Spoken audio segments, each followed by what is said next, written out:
Hello students, chapter 1 solid state को continue करेंगे। आज का टॉपिक है हमारा क्लोज पैकिंग इन सॉलिड्स। जैसा कि नाम है, अगर हम सॉलिड्स को ऑटोमेटिकली भी अरेंज करने के लिए छोड़ दें तो वो अपने आप को इतनी क्लोजली पैक कर लेंगे कि there is a minimum space is left between them. तो क्लोज पैकिंग की डेफिनेशन क्या होती है? The arrangement in which maximum available space is occupied. जितना ज़्यादा से ज़्यादा स्पेस ऑक्यूपाई हो जाए और minimum vacant space is left, कम से कम खाली जगह रहे, उसको हम क्लोज पैकिंग कहते हैं। Let us consider the constituent particles as identical hard spheres and build up a 3 dimensional structure in 3 steps.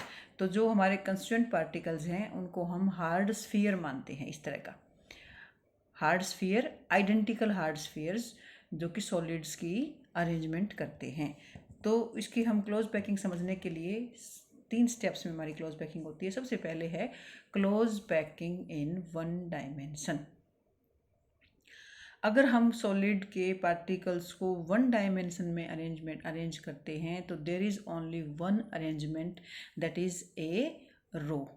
जो भी अरेंजमेंट होगी वो एक सीधी रो में होगी। अगर इनके हम सेंटर्स को जोड़ते हैं तो we get a straight line. हाँ, close packing in 1 dimension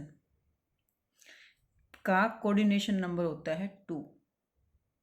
then what do you mean by coordination number? The number of nearest neighbors of a particle is called coordination number। किसी भी पार्टिकल के अड़ोसी पड़ोसी कितने एटम्स हैं, nearest neighbours कितने हैं उसके, यानी कि जो उसको टच कर रहे हैं।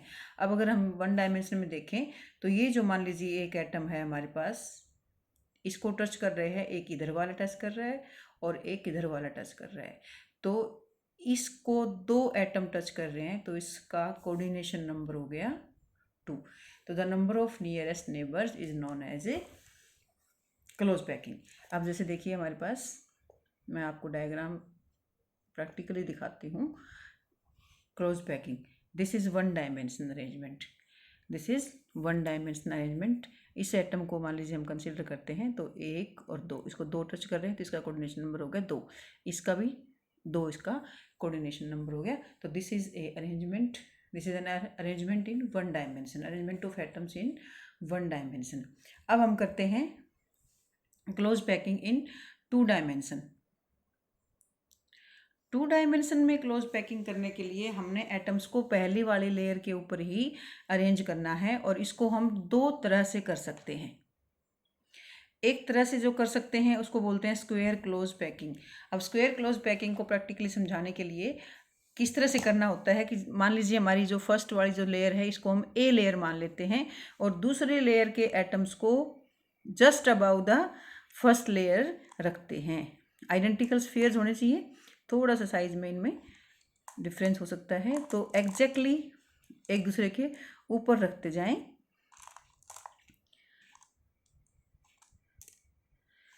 तो we will get the identical layers, we will get the identical layers. अब ये देख लीजिए इसको,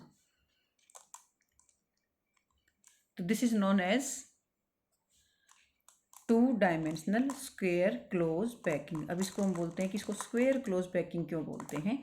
ये होगी 2D arrangement of atoms, 2D arrangement of atoms. अगर हम किसी भी एक एटम को कंसीडर कर लो, इस एटम को कंसीडर कर लिया, इस एटम को आप देखोगे कितने एटम्स टच कर रहे हैं, टच कर रहे हैं। ये एटम टच कर रहा है, ये एटम टच कर रहा है, ये टच कर रहा है, ये टच कर रहा है। Total there are 4 atoms touching the central atom. तो इसको हम कह सकते हैं कि 2D स्क्वायर क्लोज पैकिंग का कोऑर्डिनेशन नंबर 4 होता है। इनके सेंटर्स को अगर हम मिला दें, इसका सेंटर, इसका सेंटर, इसका और इसका, इनके सेंटर्स को अगर हम मिला दें तो we get a square shape. So it is known as square close packing. तो स्क्वायर क्लोज पैकिंग की इस तरह से अरेंजमेंट आती है, इसका कोऑर्डिनेशन नंबर होगा 4। तो एक तो अरेंजमेंट ये होगी कि दूसरी लेयर को हमने एग्जैक्टली फर्स्ट लेयर के ऊपर रखा है।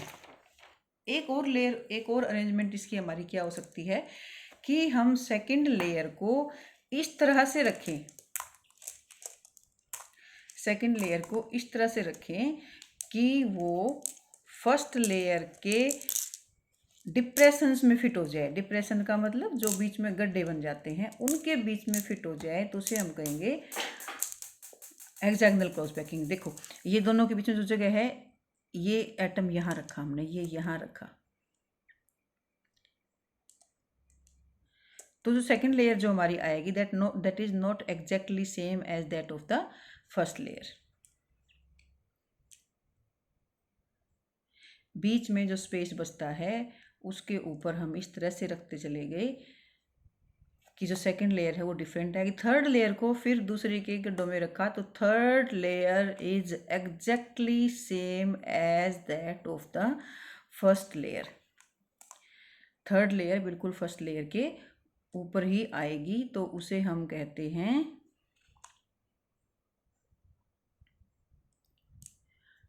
Hexagonal close packing. साइज में डिफरेंस है इसलिए थोड़ी सी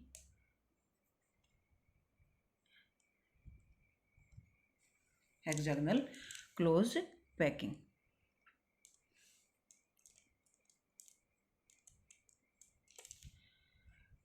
तो इसमें हम देखेंगे कि second layer is different from the first layer. Second layer is different from the first layer and third layer is same as that of the first layer. तो इसको हम कहेंगे A B A type of arrangement. अब इसको हम कहते हैं hexagonal close packing. Hexagonal close packing क्यों कहते हैं? किसी भी एक एटम को कंसीडर कर लीजिए, मान लीजिए हमारा ये एटम है, इस एटम को टच करते हुए 1 2 3 4 5 6, इसको 6 एटम टच कर रहे हैं, यानी कि इसके नियरेस्ट नेबर जो हैं वो 6 हैं, तो इसका कोऑर्डिनेशन नंबर कितना है? 6 है। और इनके सेंटर्स को अगर हम अरेंज करें, सेंटर्स को अगर हम ज्वाइन करें, तो we get a regular hexagon. This is known as hexagonal close packing in 2D। तो अगर हम इनको वैसे ही रख के हिला देते हैं तो ये अपने आप को हेक्सागोनल क्लोज पैकिंग में ही अरेंज करेंगे, because hexagonal close packing is more efficient. इसमें कम स्पेस वैकेंट बचता है, ज़्यादा स्पेस फिल होता है। तो hexagonal close packing is more closely packed. हम ये कह सकते हैं कि it is more closely packed. Atoms अपने आप को अरेंज कर लेंगे हेक्सागोनल क्लोज पैकिंग में। देखिए ये अपने आप ही जो है हेक्सागोनल क्लोज पैकिंग हो जाती है इसकी। तो इस तरह से 2D अरेंजमेंट जो होती है वो दो तरह से हो सकती है, square close packing and hexagonal close packing. Okay, coordination number in hexagonal close packing is 6।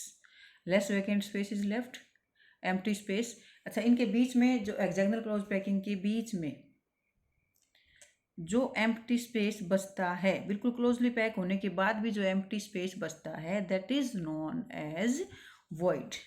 खाली स्पेस को बोलते हैं वॉइड। तो हम देखेंगे कि जो हेक्सागोनल क्लोज पैकिंग में जो वॉइड्स बनते हैं, they are triangular in shape, इस तरह के बनते हैं।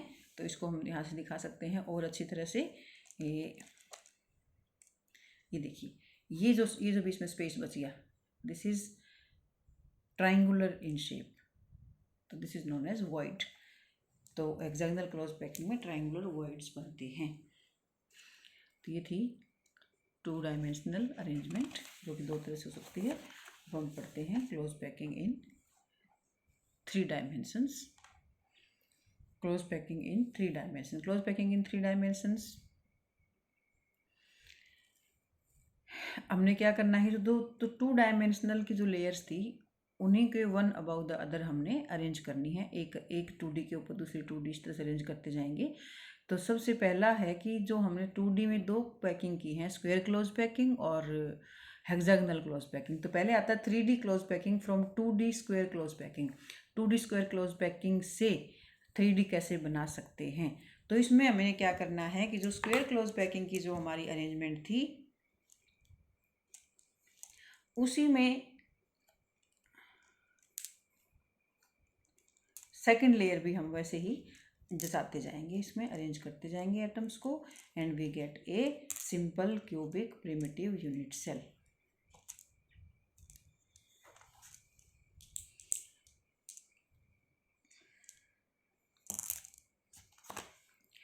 स्क्वायर क्लोज पैकिंग, जो 2D स्क्वायर क्लोज पैकिंग थी 1 2 3 4 5, ये 2D है। इस 2D के ऊपर इसी तरह से हमने अरेंज करता जाना है, एटम्स के ऊपर एटम्स, यानी कि second square close packed layer भी इन्हीं के ऊपर इस तरह से अरेंज करते जाएंगे, तो we get A 3D structure. और उस 3D स्ट्रक्चर में all the layers are equal, सभी लेयर्स इक्वल होंगी, तो उसको हम बोलेंगे ए पैटर्न।